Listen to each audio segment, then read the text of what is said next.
한 번 더 합니다. 누가 우리를 그리스도의 사랑에서 끊으리요? 네, 아무도 우리를 그리스도의 사랑에서 끊을 수가 없다는 것입니다. 그만큼 하나님이 우리를 사랑하시는 것은 단단한, 쇠줄보다 더 단단한 이 세상의 그 무엇으로도 끊을 수 없는 강력한 줄로 하나님과 우리 사이에 사랑의 끈이 연결되어져 있다라는 사실을 오늘 본문 말씀을 통하여 사도 바울이 하나님 앞에 감사함으로 고백하고 있습니다. 방금 우리가 불렀던 찬송가 305장의 찬양의 이 가사는 누가 썼느냐? 아시는 분은 아시겠지만은 이 존 뉴턴이라고 하는 사람이 썼습니다. 이 사람은 본래 아프리카에서 노예를 사다가 매매하는 노예 중개상이었습니다. 그러니 얼마나 잔인한 그런 일을 했습니까? 실제적으로 우리가 기록이나 또 영화 같은 데서 보면은 아프리카에 있는 흑인들을 잡아다가 배에다 실어서 그들을 먼 이국 땅 미국이나 이런 곳에 이주를 시켜서 농장주들에게 돈을 받고 그렇게 파는 것이죠. 그리고는 남는 이익금을 자기들이 가져가는 것입니다. 바로 이런 일을 했던 악한 사람의 인권이고 뭐고 그냥 참으로 악한 그런 일을 했던 사람이 바로 이 존 뉴턴이라고 하는 그런 사람인데, 바로 이 사람이 하나님을 만났습니다. 그리고 자신이 행한, 하나님 앞에서 행한 자신의 행위가 얼마나 제약된 것인가를 깨닫습니다. 근데 그럼에도 불구하고 이런 나를 사랑하시는 하나님을 그가 알게 된 것입니다. 지난주에도 우리가 말씀드렸듯이 하나님의 영원하신 한 사람 한 사람을 향한 하나님의 그 우리를 향하신 구원의 청사진, 그 하나님의 위대한 청사진에 의해서 자기 같은 사람도, 자기같이 더럽고 추악한 사람도 구원받았다는 사실에 너무나 감격해서 쓴 노래 가사가 바로 이 방금 불렀던 찬양의 가사가 되는 것입니다. 나 같은 죄인, 정말 세상 사람들로 하여금 세상 사람들이 보았을 때는 전혀 구원받을 만한 가치가 전혀 없음에도 불구하고 이런 죄인을 살리신, 이런 자를 위하여 십자가에 못이 박혀 돌아가시도록 하나밖에 없는 아들까지 내어주신 하나님의 그 사랑을 깨닫고 감복해서, 그리고는 자신의 지난 날을 다 회개하고 돌이켜 주를 위하여 남은 인생을 살았던 사람의 그 귀한 고백을 우리가 찬양의 가사를 통하여 만나볼 수 있게 되는 것입니다. 자, 우리는 오늘 로마서 8장 맨 마지막 장면을 접하게 됩니다. 이 본문을 가지고 이제 한 2주 아니면 석 주 정도로 이렇게 다루고자 하는데요. 그리고는 이제 로마서를 마칠까 합니다. 왜냐하면 로마서의 핵심으로 주어진 복음은 바로 8장까지 끝나기 때문입니다. 9장부터 11장까지는 이제 바울의 조국 이스라엘 백성들, 바로 유대인들을 향한 하나님의 구원은 어떻게 그 구원에 대한 문제를 다루고 있는 내용이 바로 9장부터 11장까지고 12장부터 16장까지의 로마서의 내용은 구원받은 사람들이 이 땅에서 어떻게 살아가야 될 것인가 하는 행위적인 부분에 대해서 말씀을 하고 있습니다. 아울러서 오늘 1장부터 8장까지 얘기한 말씀에는 가장 핵심이 되는 복음에 대해서 열거를 하면서 하나님이 이렇게 너희를 구원했고 이러한 하나님 은총 가운데 너희를 여기까지 인도했으니 구원받은 너희들은 어떤 심령을 가지고 어떤 담대함을 가지고 이 땅의 삶을 살아갈 것인가 라고 하는 개인적인 고백을 감사의 글로 찬양의 글로 고백하고 있는 내용이 오늘 31절부터 39절까지 기록된 것입니다. 사도 바울은 우리가 보았다시피 1장에서 나는 로마에 있는 너희에게 복음 전하기를 원하노라. 그리고는 그 복음 전하기에 온갖 힘을 썼던 모습을 우리가 볼 수가 있습니다. 로마에 있는 너희에게, 이것은 로마라고 하는 도시에 국한되지만 나아가서는 온 이방인들입니다. 이 세상 모두에게 복음 전하기를 원한다라고 하는 것입니다. 그리고는 하나님이 자신이 깨달았던 그 복된 소식, 복음을 소상하게 깊이 있게, 그리고 로마 사람들과 주변에 있는 많은 이방인들에게 전파하면서, 또 우리는 오늘 기록된 지금까지의 로마서의 말씀을 통해서 바울이 전했던 복음에 대하여 소상하게 그리고 깊이 있게 우리가 배우면서 우리가 여기까지 왔습니다.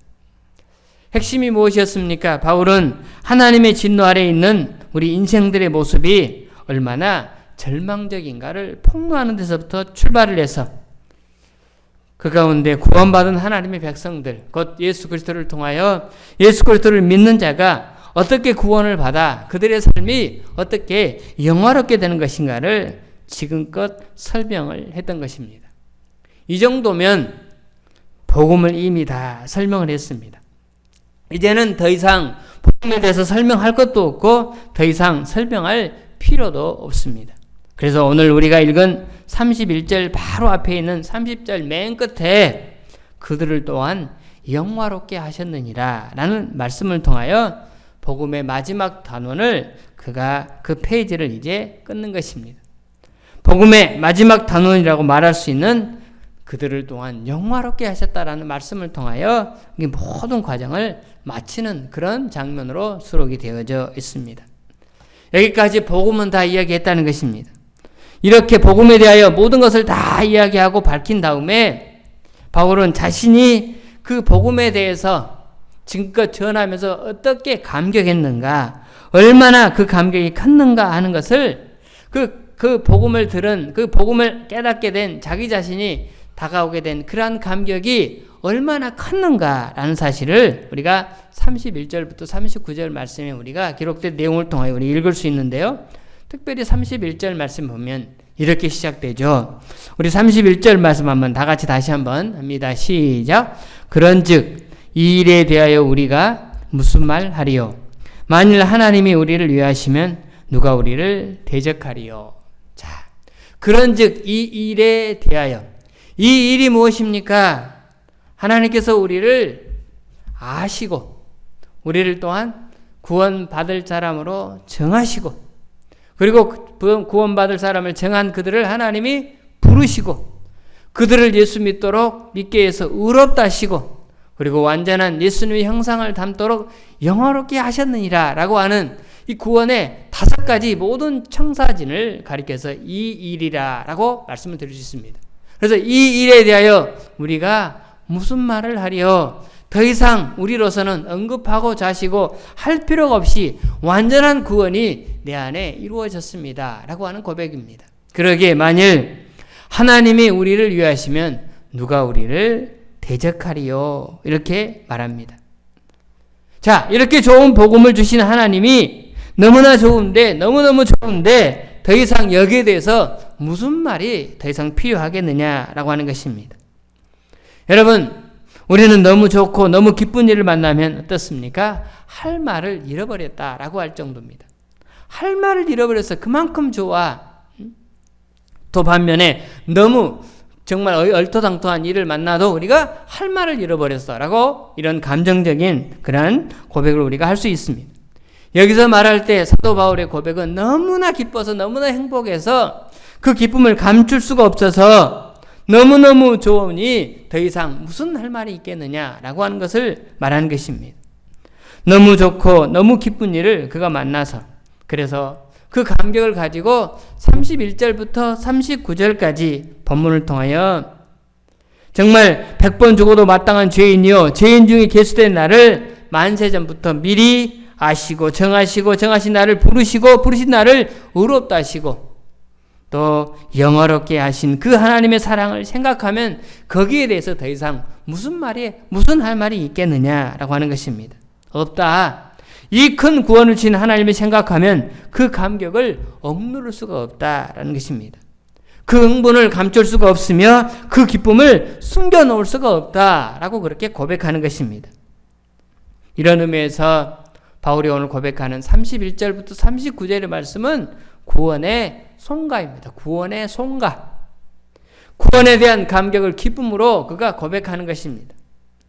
그래서 복음의 마지막을 장식하는 오늘 이 말씀을 통하여 구원받은 자들의 대합창, 구원받은 자의 대합창이라고 우리가 말할 수가 있을 것입니다. 자, 그렇다면 그 대합창의 내용은 무엇입니까? 바울은 여기서 6가지 질문을 통하여 자기 심정에 그대로 그 감격을 그대로 표현하고 있습니다. 그가 본문 말씀을 통하여 6가지 질문을 하는데요. 첫 번째 질문이 뭐냐면, 자, 우리가 무슨 말을 할 것이냐.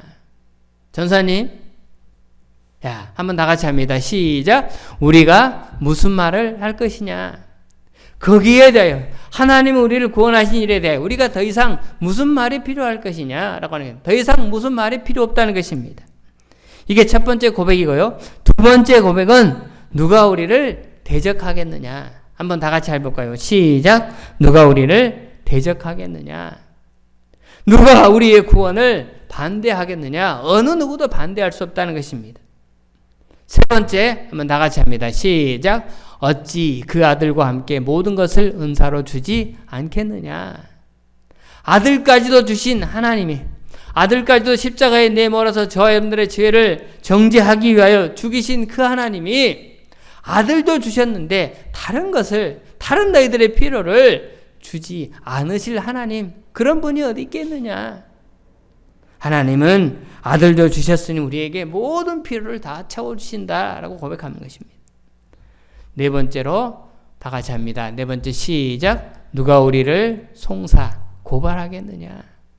내가 죄를 지었다고, 너 그것 때문에 뭐 구원받았다고, 너 구원받았는데 그따위로 행동을 해? 네가 무슨 구원받은 사람이야? 사탄은 늘 우리를 정죄하죠. 거기에 대해서 뭐 왈가왈부할 필요도 없다는 것입니다. 사탄이 아무리 떠들어봤자 나는 구원받음이 전혀 사라지지 않는다는 것입니다.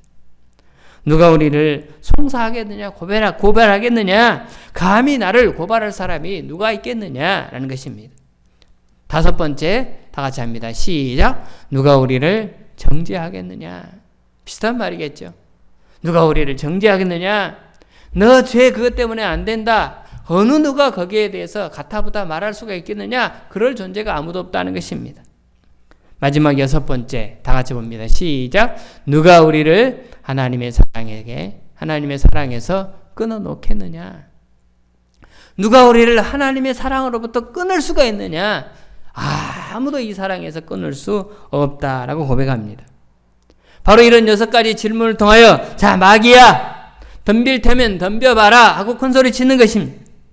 이렇게 좋은 구원을 주신 하나님, 나는 그 하나님을 모시고 그 하나님 품 안에 지금 안겨서 살아가고 있는데 마귀, 너 덤빌 테면 덤벼봐라. 그는 자신 안에 이런 용기, 그런 확신, 그런 신념을 가지고 이 본문에서 이 엄청난 감격을 가지고 그러한 감격을 선포하고 선언하는 그런 내용으로 오늘 말씀이 장식되어져 있는 것입니다. 사랑하는 성도 여러분, 그렇습니다. 이렇게 복음을 설명하고 또 복음의 처음과 마지막을 소상하게 말씀한 사도 바울은 이렇게도 흥분을 합니다. 너무나 기뻐서 그 감격을 감출 수가 없습니다.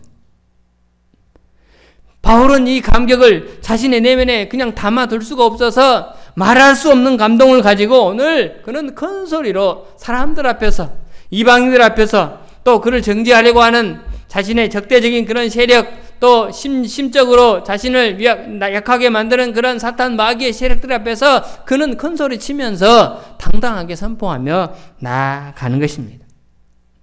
자신이 넘치는 확신 가운데 놀라운 감동을 그는 담아둘 수가 없어서 큰 감격으로 지금 선포하고 있는 것입니다. 사랑하는 여러분, 그렇다라고 한다면 중요한 것은 무엇입니까? 우리도 지금껏 신앙생활을 해왔습니다. 그리고 우리도 지금껏 복음에 대해서 들어왔습니다. 작년 10월 셋째 주부터 로마서 1장부터 로마서를 강의하기 시작했습니다. 오늘 10월 둘째 주이니까 1년이죠, 1년. 제가 컴퓨터 안에 들어있는 설교 원고를 쭉 살펴보면서 한번 헤아려 봤어요. 1년 중에 52주 중에 몇 번이나 설교하게 되었는가. 특별한 절기들을 빼고 보니까 40번에 걸쳐서 오늘 1장부터 8장까지 여기까지 오기까지 무려 40주에 걸쳐서 복음에 대해서, 그 핵심에 대해서 지금껏 설교를 해왔습니다. 그러면서 사도 바울은 이러한 감격과 기쁨을 가지고 오늘 이 귀한 고백을 하고 있는데, 말씀을 전하는 저나 말씀을 듣는 우리에게 정작 중요한 감격이 너희에게도 있는가라고 하는 부분을 질문해 보자는 것입니다. 오늘 말씀의 핵심이 바로 그것입니다. 바로 우리 안에 이런 감격이 있는가? 내가 보고 들었던, 지금껏 신앙생활을 해오면서 우리가 성경을 살펴보고 또 주일날 교회 와서 목사님을 통하여 하나님의 말씀을 또 설교를 통하여 우리가 수없이 들어왔는데 이런 감격이 우리 안에 얼만큼 있었는가, 그리고 지금도 그 감격을 얼마만큼 간직하고 있는가, 나 스스로에게 한번 질문을 던져보자는 것입니다. 사랑하는 여러분, 우리의 마음을 믿음의 눈으로 한번 들여다보셔야 합니다. 우리의 마음을 한번 저울에 달아보시면 어느 정도일까 한번 생각해 보셔야 합니다. 바울처럼 정말 좋다, 기가 막히구나, 기가 막힌 은총을 내가 받아왔구나, 나는 그 감격으로 나머지 인생 살아간다, 막이야, 덤빌 테면 덤벼봐라 하는 이러한 확신이 우리 안에 있는가? 아니면 들었음에도 불구하고 지금껏 신앙생활을 해왔고 수없이 많은 복음의 핵심의 말씀을 우리가 들어왔음에도 불구하고 냉랭하게 내 가슴이 식어져 있다면 오늘 누구에게 문제인가 라고 하는 것을 우리가 인식해 보자는 것입니다. 우리를 이렇게 구원하셨다는 하나님에 대한 이야기를 수없이 우리가 들어왔건만 여전히 우리의 마음은 뜨거워지지 않는다면, 여전히 우리의 마음이 식어 있다면 오늘 우리는 긴장하면서 오늘의 말씀을 우리가 들어야 할 것입니다. 복음에 대한 설교가 마지막이라고 말씀을 드렸습니다. 로마서는 더 이상 복음에 대해서 이제 나오지 않습니다. 그렇다고 한다면 오늘 말씀을 들으면서 우리는 사도 바울의 이 감정, 바울의 이 기쁨을 우리는 회복해야 할 것입니다. 우리는 기도하는 마음으로 주여 성령님 나에게도 그러한 감격을 하나님 깨닫게 하시고 그리고 내 마음속에 충만하게 자리 잡아서 그 감격으로 인생에 남은 시간들을 살아갈 수 있는 은총을 베풀어 주시옵소서 하는 그런 마음을 가지고 우리가 이 시간에 임해야 한다는 사실입니다. 누가 나를 이 위대한 하나님의 사랑에서 끊을 수 있느냐라고 외치는 이 소리는 바울 혼자만의 독창이 되어서는 안 된다는 것입니다. 이 바울의 외침은 우리 모두의 대합창이 되어져야 하는 것입니다. 그러려면 우리에게 있어서 그 합창이 터지려면 어떻게 돼야 합니까? 우리의 가슴이 먼저 뜨거워져야 하는 것입니다. 우리의 가슴이 달궈지고 뜨거워져서 감격 속으로 충만하게 될 때 우리는 사도 바울의 그 합창 속에, 그 대열에, 그 독창 속에 우리도 같이 합류하여 구원받은 자들의 대합창의 위대한 공연이 될 수가 있을 것입니다.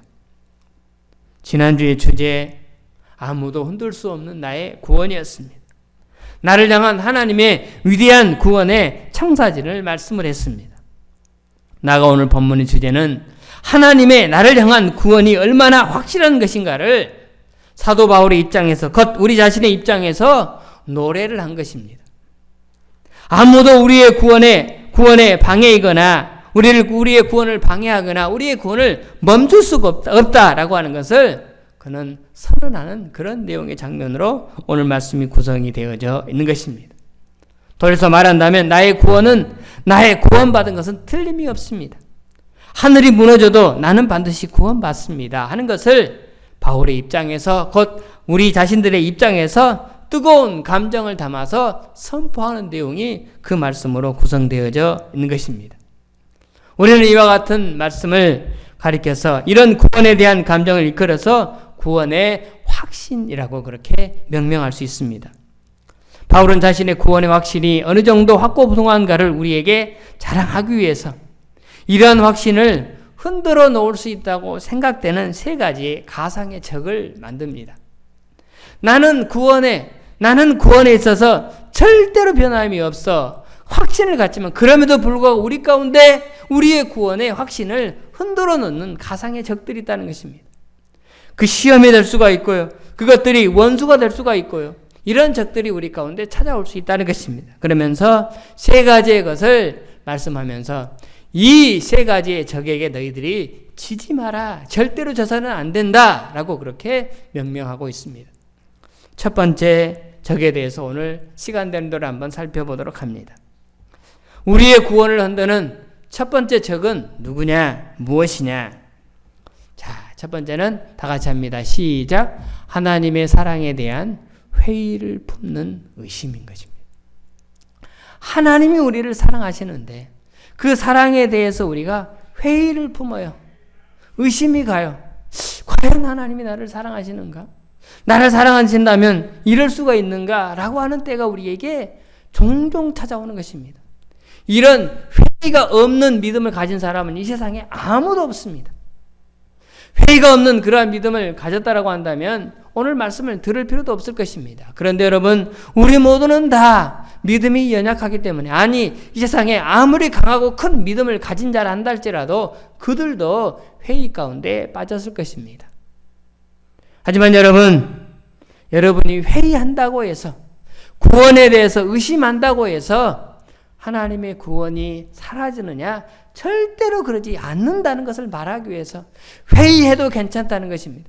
의심해도 괜찮다는 것입니다. 그럼에도 불구하고 너희들이 의심한다고 해도 하나님의 구원은 여전히 변함이 없이 우리를 향한 그 구원의 청사진은 계속적으로 펼쳐질 것이다. 그러니 확신 가운데 다시 서고 나를 붙들고 나아가자라고 그렇게 선포하고 있는 것입니다. 오늘 31절 말씀, 아까 읽었던 말씀이지만 다시 한번 다 같이 합니다. 시작. 그런즉 이 일에 대하여 우리가 무슨 말 하리요? 만일 하나님이 우리를 위하시면 누가 우리를 대적하리요? 자, 앞에도 언급했습니다. 자, 중간에 만일 하나님이 우리를 위하시면 누가 우리를 대적하리요? 하는 말씀이 나옵니다. 여러분, 이 말은 바울이 왜 이 말을 하는 것입니까? 누가 우리를 대적하리요? 하나님이 나를 끝까지 붙들고 우리를 위하시면, 여러분 이 말은 무슨 말입니까? 하나님의 사랑은 변함이 없다는 것입니다. 그런데 끝까지 나를 위하시고 나를 사랑하신다면 누가 우리를 대적하겠느냐? 이 말을 돌려서 해보면 무슨 말이냐? 우리의 구원의 확신을 흔들 수 있는 적이 있다면 하나님의 사랑을 의심하게 만드는 그러한 부분들이 있더라는 것입니다.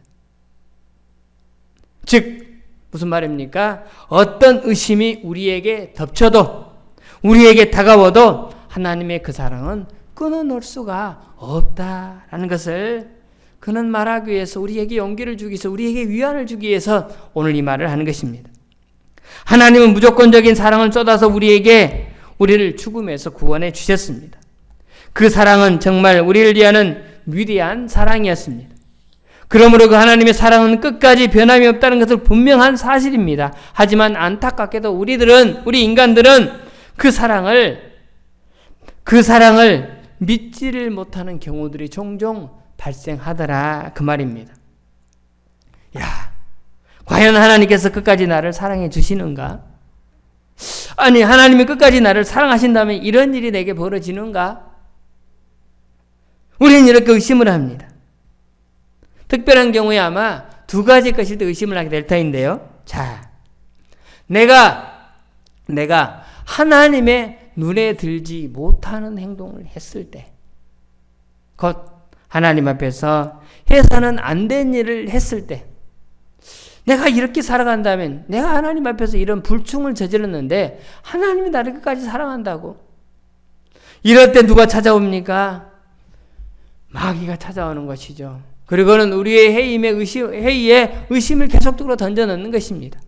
너 같은 사람을 하나님이 끝까지 구원을 책임져 준단 말이냐?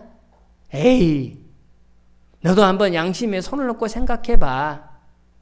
네 양심에 손을 놓고 생각해보니 네가 구원받을 만한 그런 사람이라고 생각해? 너 하나님 앞에 구원받을 만한 그런 일을 했어? 마귀가 이렇게 물어본다면, 이렇게 질문한다면 우리는 거기에 대해서 약간의 의심이 들게 되고, 그 의심이 점점점 커져서 하나님이 우리를 사랑하신다는 그 부분에 대하여, 그래서 우리의 구원을 끝까지 책임지신다는 그 부분에 대하여 회의를 가질 수밖에 없는 것입니다. 여러분, 이런 의심은 목사인 저도, 그동안 예수님을 잘 믿어왔던 분도, 이제 간 믿은 성도들도 마찬가지입니다. 어느 누구나 다 이런 의심을 가질 수밖에 없습니다. 성경에 나온 위대한 사도들도, 위대한 우리의 믿음의 선조들도 다 이런 의심을 가질 수밖에 없었습니다. 이래가지고 내가 하나님의 사랑을 받을 수가 있겠어? 하는 그런 회의를 다 갖게 됩니다. 그러나 여러분, 그런 회의를 가졌다고 두려워하지 말라는 것입니다. 아무리 큰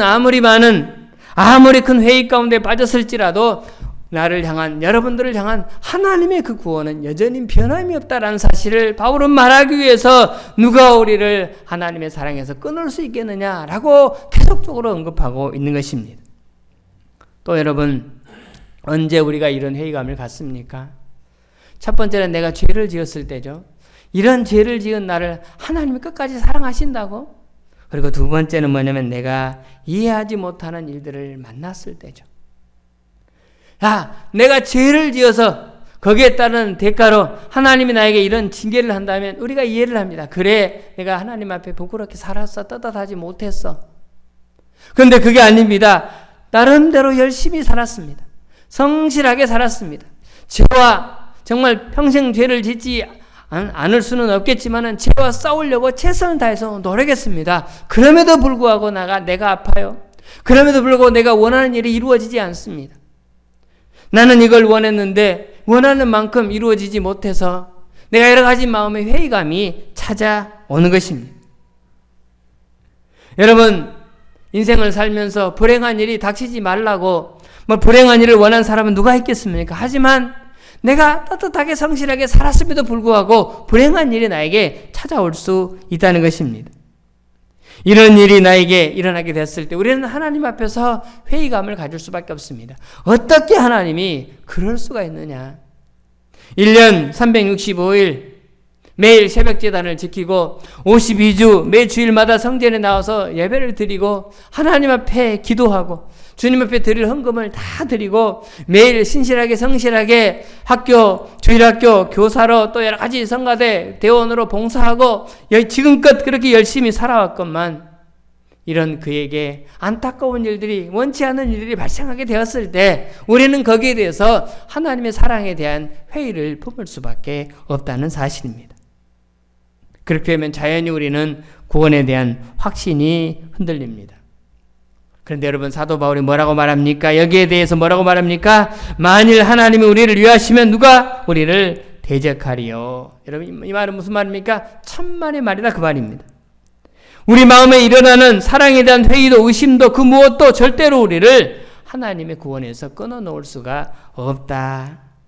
우리의 구원을 망칠 수가 없다라고 선포하는 것입니다. 여러분, 우리가 뭘 보고 더 확신할 수 있습니까? 하나님의 사랑은 끝까지 변함이 없다는 사실을 우리가 뭘 보고 확신할 수 있습니까? 그 다음 절 말씀을 보고 우리는 분명하게 확신을 합니다. 자, 32절 말씀, 유명한 말씀, 우리 한번 다 같이 봅니다. 시작. 자기 아들을 아끼지 아니하시고 우리 모든 사람을 위하여 내주시니가 어찌 그 아들과 함께 모든 것을 우리에게 주시지 아니하겠느냐. 자, 여러분, 유명한 말씀입니다. 너는 하나님의 사랑을 의심해서는 안 된다. 또 서로 내 마음에 하나님의 사랑을 의심하는 그런 감정이 일어나도 그것 때문에 하나님이 우리를 구원하는 일에 절대로 방해가 되지 않는다라고 하는 선언인 것입니다. 왜 그렇습니까? 32절을 봐봐라. 이런 하나님이 있지 않느냐. 자, 하나님이 하나밖에 없는 아들까지도 내주신 그런 하나님이 네가 그까짓것 회의를 가졌다고, 네가 하나님 앞에서 무슨 죄를 좀 지었다고, 미안합니다만 무슨 엄청난 죄를 지었다 한다 할지라도 구원받은 나의 사람이라면 아들까지 너를 향하여 그 구원을 베푸시는 그 하나님의 사랑이 어찌 변할 수가 있겠느냐. 절대로 변하지 않는다라는 것입니다. 여러분, 하나밖에 없는 아들을 우리에게 주었다라고 하는 것은 여러분, 독생자를 주었다는 것이죠. 독생자를 주었다는 것은 뭘 말하는 것입니까? 하나님이 가장 아끼는 것을 우리 가운데 주었다는 것입니다. 하나님이 가장 귀한 것을 우리에게 베풀어 주셨다는 것입니다. 이렇게 가장 큰 선물을 우리가 받았는데, 그 위대한 사랑을 우리 가운데 주셨는데 어찌 그 사랑이 변한단 말이냐. 절대로 있을 수가 없다. 절대로 변하지 않는다. 이 확신에 서서 너의 옛삶을 돌이키고 하나님의 잘못된 부분들을 돌이키고 이제는 하나님의 자녀답게 신실하게 기쁨으로 감격으로 힘을 얻어서 나머지 인생의 삶을 살아가라 라고 선언하는 것입니다. 우리는 몇 대 독자를 키워보신 아버지 어머니 외에는 아무도 독생자를 내준 하나님의 사랑을 이해할 수 없을 것입니다. 여러분, 우리가 하나님의 사랑을 이해한다라고 할 때 여러분, 어느 학자가 이런 소개를 해요. 하나님께서 독생자 외아들을 우리에게 주셨다는 것은, 그 사랑에 대해서 이해한다는 것은, 우리가 태평양 바다 한가운데 서서 그 바다에 있는 물 한 컵을 가지고 와서 바다에 물을 한 컵 딱 담아서 그 컵에 있는 물을 보고, 아, 나는 물을 이해해 라고 하는 것과 똑같다라고 그렇게 설명을 했습니다. 곧 이 말은 태평양에 그 많은 물이 있는데 거기에서 물 한 컵 떠서 물 여기 담아놓고 나는 물을 이해할 수 있어요? 전혀 이해할 수 없다는 거예요. 우리가 하나님의 그 크신 그 위대한 사랑을 어느 누가 이해할 수 있겠습니까? 그런데 하나님의 그 큰 사랑을 우리가 이해하든 말든 상관이 없다는 거예요. 이해를 하든 이해하지 못하든 저와 여러분의 어떤 이해도에 관계없이, 깨달음에 관계없이 여전히 우리를 향한 하나님의 사랑은 끝없이 지속되고 끝없이 베풀어진다는 사실입니다. 언제까지? 내가 영화롭게 되는 그날까지. 천국에 들어가 신령한 몸으로 변화되는 그날까지 여전히 지속된다라는 사실을 사도 바울은 단언하며 선포하며 오늘도 큰소리치며 나를 닮으라고, 나와 함께 나아가자고, 너희들도 이 큰 하나님의 은혜를 붙잡고 살아가자고 로마에 있는 교회, 오늘날 온 교회, 온 이방인들, 이 땅에 믿어야 될 모든 하나님의 백성들에게 선포하고 있는 것입니다. 어느 목사님이 이런 간증을 하더라고요. 자기는 여기 있는 로마서 이 오늘 말씀을 설교하면서 독생자를 우리에게 주셨다라고 하는 말씀을 읽고 설교는 그동안 잘했다는 것입니다. 그런데 실제로 그 말씀의 깊은 의미를 잘 몰랐다고 합니다. 그러다가 어릴 적 자기 할머니를 생각해 보니까 이 말씀이 얼마나 위대한 뜻이 있는가라는 사실을 그가 깨닫게 되었다고 그렇게 간증합니다. 자기 할머니, 그 가정은 아마도 그런 가정도 계시겠지만은 매일마다 아침에 가정 예배를 그렇게 드렸다고 합니다. 매일 아침에 그렇게 드렸다고 하는데, 가정 예배를 드릴 때 가족들이 순서적으로 돌아가면서 기도를 했대요. 그때 할아버지는 돌아가셔서 안 계시고 이제 자기 아버지, 목사님의 아버지죠. 목사님의 아버지가 기도를 하고 나면 그 다음에 할머니가 기도를 한대요. 그런데 할머니는 기도할 때마다 가장 먼저 눈물을 흘리며 기도를 시작하신대요. 왜 그러냐면 자기 아들에 대해서 이야기를 하는 것입니다.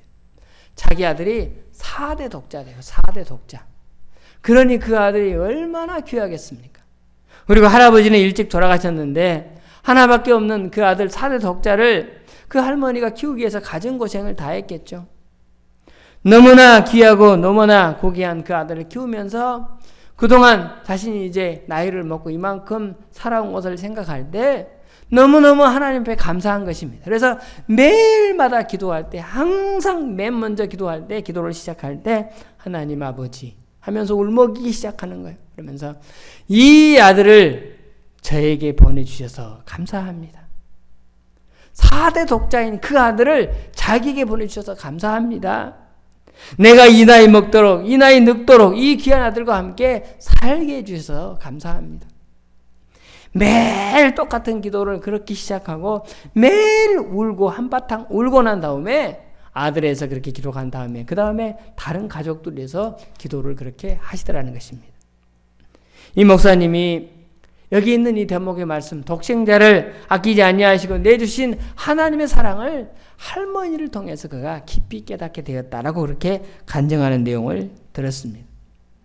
여러분, 하나밖에 없는 아들, 그것도 4대 독자인 그 아들을 바라볼 때 그 할머니가 얼마나 감격스럽겠습니까? 그런데 하나님은 그 하나밖에 없는 아들을 우리 가운데 내주신 하나님의 심정을 우리가 어찌 이해할 수 있겠습니까?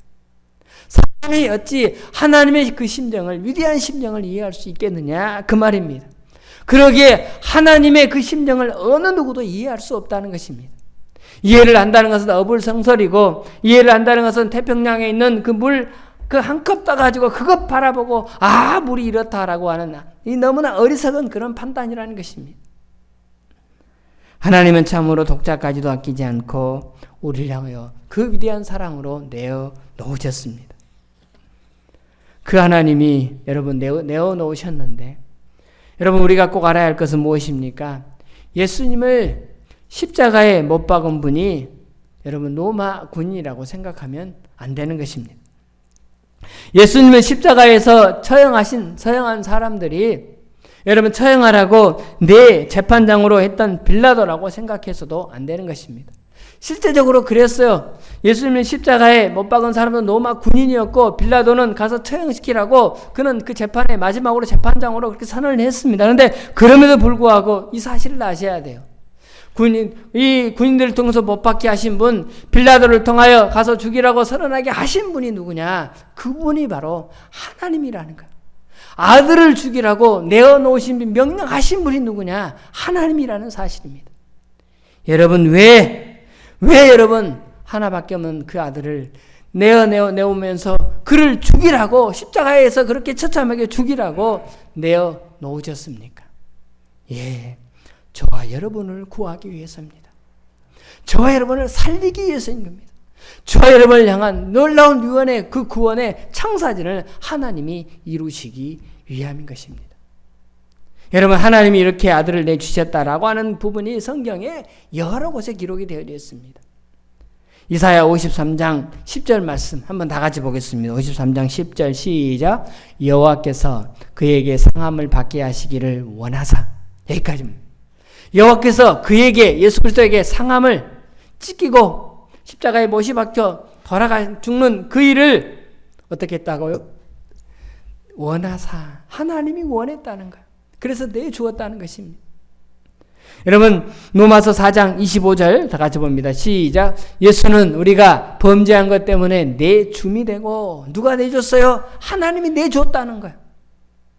우리를 의롭다 하시기를 위하여 또 살아나셨느니라 다시 부활하셨다는 것입니다. 고린도후서 5장 21절 다 같이 합니다. 시작. 하나님이 죄를 알지도 못하신 이를 우리를 대신하여 죄로 삼으신 것은 죄를 알지도 못하신 이가 누굽니까? 예수님입니다. 그런데 우리를 대신하여 죄로 삼으신 것은 누가 하신 거예요? 하나님이 그렇게 하셨다는 거예요. 하나님이 당신 하나밖에 없는 아들을 그렇게 내주셔서 바로 저와 여러분들을 살리기 위하여 구원의 그 놀라운 위대한 창사진을 이루기 위하여 하나님의 아들까지도 내주셨던 위대한 사랑을 어떻게 우리가 이해할 수 있느냐? 이해는 못합니다. 전혀 우리가 깨닫지 못합니다. 그런데 우리가 한 가지 알아야 할 것이 있습니다. 우리는 오늘도 그 사실을 우리가 확신을 붙들고 우리가 돌아가야 합니다. 이렇게 하나밖에 없는 아들, 이해할 수 없는 일을 행하신 그 하나님이 저와 여러분을 끝까지 사랑한다는 이 부분에 대해서는 도무지 그 무엇도 방해할 수 없이 그 무엇도 변함이 없이 끝까지 지속된다라는 사실입니다. 우리가 이 사실 하나만을 붙들고 이 한 주간 살아가게 될 때 우리는 또다시 힘을 얻을 것이며 우리는 또다시 이 일을 이루신 하나님을 찬송할 수 있을 것이며 그리고 그 구원자이신 예수 그리스도와 함께 발맞추어 이 한 주간을 살아가게 될 줄로 믿습니다. 이 한 주간도 우리의 삶 속에서 이러한 우리를 향하여 구원을 베푸신 그 하나님의 사랑으로 지금껏 지켜주신 하나님이 나의 필요를, 여러분의 필요를, 여러분 각자의 인생의 남은 미래를 인도하시지 않겠습니까?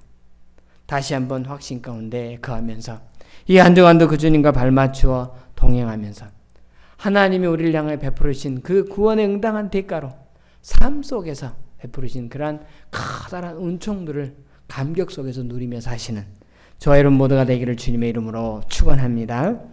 여러분 오늘 찬송 그 크신 하나님의 사랑 304장 찬송입니다. 나 같은 죄인 살리신 주 은혜 놀라워 감격 속에 그 크신 하나님의 사랑 말로 다 형용 못하네. 우리는 이 한 주간의 삶을 이렇게 고백하며 살아갈 수 있게 될 것입니다. 여러분 찬양의 가사처럼 하나님의 그 크신 사랑은 지속되는 거예요.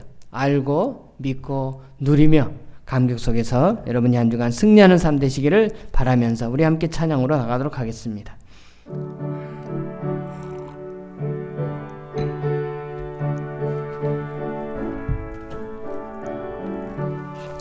그 크신 하나님의 사랑 말로 다 형용 못하네. 저 높고 높은 별을 넘어 이 낮고 낮은 땅 위에 저번만 영원 구하려 그 아들 보내사 화목제물 삼으시고 죄 용서하셨네. 하나님 크신 사랑은 증량다 못하네. 영원히 변치 않는 사랑 성도여 찬양하세. 괴로운 시절 지나가고 땅 위에 용화세할 때 주 믿지 않던 영혼들은 큰소리 외쳐 울어도 주 믿는 성도들에게 큰 사랑 베푸사 우리의 죄 사했으니 그 은혜 잊을까. 하나님 크신 사랑은 증량다 못하네. 영원히 변치 않는 사랑 성도여 찬양하. 하늘을 두루마리 삼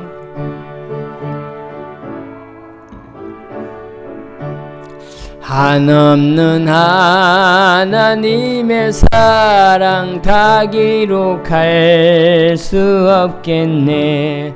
하나님의 크신 사랑 그 어찌 다 쓸까. 저 하늘 높이 쌓아도 채우지 못하리. 하나님 크신 사랑은 증량다 못하네. 영원히 변치 않는 사랑 성도여 찬양하세.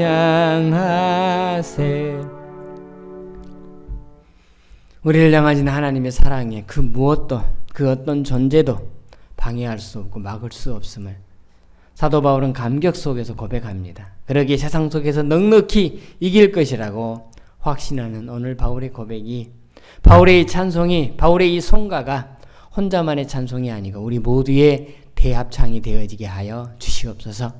그 감격으로 이 한 주간 살아가며 세상 속에서 우리에게 승리를 주시는 하나님께 감격하고 감사하면서 날마다 이미 이루어 놓으신 승리의 전리품을 거두며 나가는 이곳에 참석한 온 성도들 되어지게 하여 주시옵소서. 변함이 없는 하나님의 사랑은 내가 생애 끝나는 그날까지 지속될 줄로 믿습니다. 이걸 알고 누리고 그 감격으로 주와 동행하면서 하나님이 이루어 놓으신 그런 승리의 전리품을 다 챙기며 누리며 사람들에게 전달하는 복된 통로로 우리 입술이 쓰임받게 하여 주시옵소서.